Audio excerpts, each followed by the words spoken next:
Dalam audiensi umum merayakan Hari Raya Kenaikan Tuhan Yesus ke surga, 40 hari setelah Paskah, Paus Fransiskus menyampaikan, kisah para rasul menceritakan peristiwa ini sebagai perpisahan terakhir Yesus dengan para muridnya dan dari dunia ini.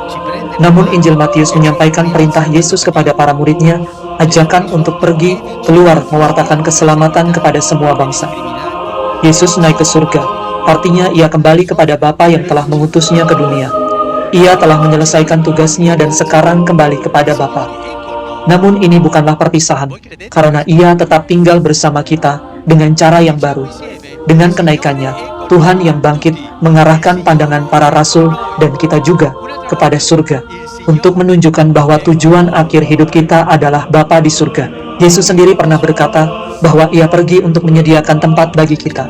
Meski tidak terlihat oleh mata, Yesus tetap hadir dan bekerja dalam hidup manusia lewat kuasa dan karunia Roh Kudus. Yesus menyertai kita, membimbing kita, menggandeng tangan kita, dan mengangkat kita saat kita jatuh. Yesus yang bangkit itu dekat dengan para pengikutnya yang dianiaya dan didiskriminasi. Ia dekat dengan siapapun yang sedang menderita. Ia dekat dengan kita semua karena Tuhan menyertai kita. Saat Yesus kembali ke surga, ia membawa sebuah hadiah untuk Bapa. Hadiah itu adalah luka-lukanya. Tubuhnya mulia, tanpa luka cambukan atau memar, tetapi luka salib tetap ada. Ketika ia tiba di hadapan Bapa, ia menunjukkan luka-luka itu dan berkata, "Bapa, inilah harga pengampunan yang Engkau berikan." Saat Bapa melihat luka-luka itu, ia selalu siap mengampuni kita. Bukan karena kita baik, tetapi karena Yesus telah membayar lunas dosa kita. Inilah karya besar Yesus di surga saat ini. Ia terus menunjukkan luka-lukanya kepada Bapa. Dan itulah yang membuat Bapa penuh belas kasih. Karena itu, kita tidak perlu takut meminta ampun. Bapa akan selalu mengampuni karena melihat luka-luka Yesus. Ia melihat dosa kita dan mengampuni. Yesus juga hadir di dunia melalui gereja yang ia utus untuk melanjutkan misinya. Pesan terakhir Yesus kepada para murid adalah perintah yang tegas. Pergilah, jadikanlah semua bangsa muridku. Ini bukanlah pilihan tetapi perintah. Gereja adalah komunitas yang diutus keluar, sebuah gereja yang bergerak pergi. Bahkan sejak awal, gereja lahir sebagai gereja yang pergi keluar mewartakan Injil. Dan kamu mungkin bertanya, bagaimana dengan biara kontemplatif yang tidak kemana-mana?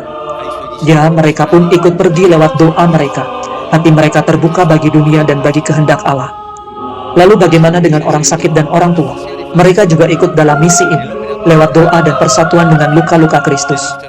Kepada para murid yang diutus, Yesus berkata, "Aku menyertai kamu senantiasa sampai akhir zaman." Tanpa Yesus kita tidak bisa melakukan apa-apa.